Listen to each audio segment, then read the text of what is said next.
Next is the smallest subspace containing S is denoted by S। कहते कि साढ़े को अगर कोई भी सबस्पेस है, अगर सब तो छोटी सबस्पेस है तो ਆਪਾਂ ਨੂੰ डिनोट कर सकते हैं एरो ब्रैकेट ਦੇ ਵਿੱਚ ਜਾਂ ਆਪਾਂ ਕਰਲੀ ब्रैकेट ਦੇ ਵਿੱਚ। This is the representation of या notation of the smallest subspace. Next अपने को रिजल्ट है कि अगर एवरी सबसैट अगर आप ले लेंगे हैं कि that is subset of V vector over the field F है तो देर एग्जिस्ट अपने को इधर ਦੀ छोटी सबस्पेस भी होगी ਜਿਹਦੇ ਵਿੱਚ ऑफ ਜਿਹੜੀ कंटेन करेगी एस ਨੂੰ। मैं ਕਿਹਾ ਸੀ पिछले केस ਦੇ ਵਿੱਚ कि अपने को W is a smallest subspace है ਜਿਹੜੀ कंटेन करेगी एस ਨੂੰ। ਹੁਣ S is a subset of W तो W is a subset of W1 तो ਜਿਹੜੇ W है this is a smallest subspace है which containing the element of S and अपने को this is a subspace unique smallest subspace है over the vector field F.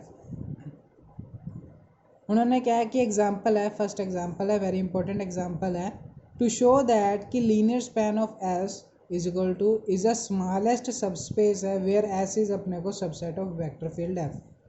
कहते कि आप प्रूव करना है कि linear span of S is the smallest subset है सबस्पेस है।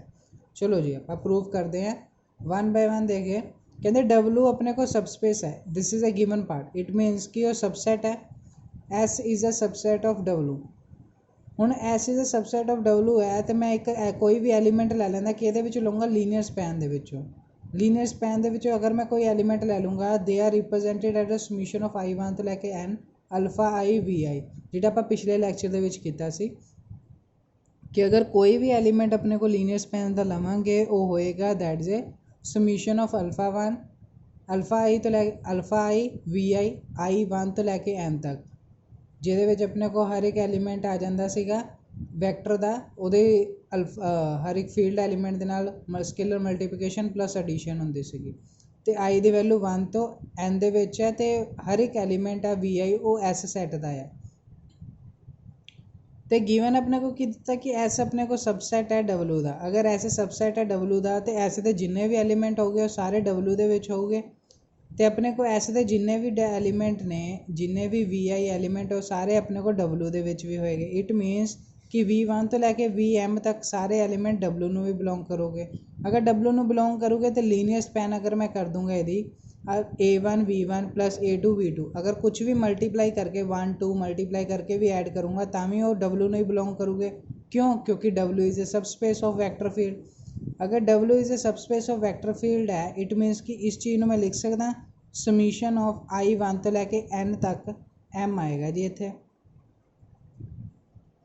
m आएगा अल्फा I तो लैके VI alpha I into VI जिहड़ा बिलोंग कर गया W सैट नू तो अगर ए किहदे इक्वल सीगा ए अपने को V दे इक्वल सीगा।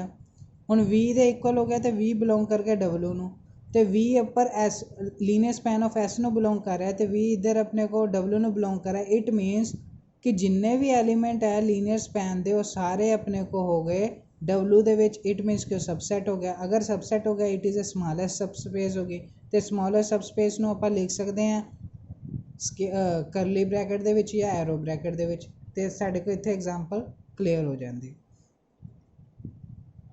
तो नैक्सट थ्योरम है अपने को कि S ते T दो सबसैट ने वैक्टर स्पेस VF दे। हुण कह रहे कि S भी अपने को सबसैट है वैक्टर फील्ड F का तो अपने को T भी अपने को सबसैट है वैक्टर फील्ड F का। अगर ये सबसैट है इट मीनस कि कोई स्मॉलेस्ट सबसैट होएगा that is a linear span. अगर मैं लेना फर्स्ट इक्वेशन तो कि अपने को linear span is also the सबसैट of L of T। ये आप प्रूव करना है। कहते कि प्रूव करो कि अगर S is a subset of linear span of T linear span of T का अगर S सबसेट है तो प्रूव करो कि जो मैं वो लीनियर स्पैन करूँगा सैट S की वो भी सबसेट होएगा लीनियर स्पैन ऑफ T दे। हम देखो वन अपने को चार चीज़ां प्रूव करनी है तो दूसरा प्रूव करना कि S is a subset of T तो वो लीनियर स्पैन भी अपने को दोनों के सबसेट होगी। थर्ड है कि S is a subspace of vector field तो इफ़ एंड ओनली इफ है आ वाला काम है। इसका कन्वर्स पार्ट भी करांगे तो प्रूव करेंगे linear span of S is equal to S है। फोर्थ पार्ट है कि अगर लीनियर स्पैन ऑफ S मतलब कि लीनियर स्पैन का फिर तो दोबारा आप लीनियर स्पैन लगाता हो, लीनियर स्पैन ऑफ एस के बराबर है। 4 क्वेश्चन है, आप 1 बाय 1 आप इन्हों डिस्कस करांगे। देखो गिवन है, फस्ट केस ਨੂੰ कंसीडर करते। फस्ट केस ਦੇ ਵਿੱਚ अपने को गिवन पार्ट की है कि S is a subset of linear span of T।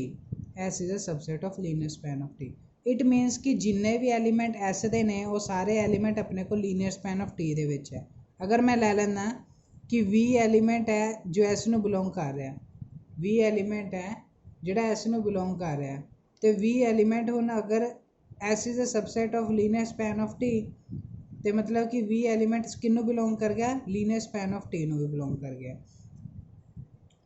कहते कि अपने को गिवन की है कि V अगर मैं बिलोंग कर रहा है लीनियर स्पैन ऑफ S ਦੇ ਵਿੱਚ है तो देयर एग्जिस्ट V1 तो लैके Vn तक सारे एलीमेंट S ਦੇ ਵਿੱਚ ਹੋਗੇ तो अल्फा 1 तो लैके सारे फील्ड ਨੂੰ बिलोंग करूगे।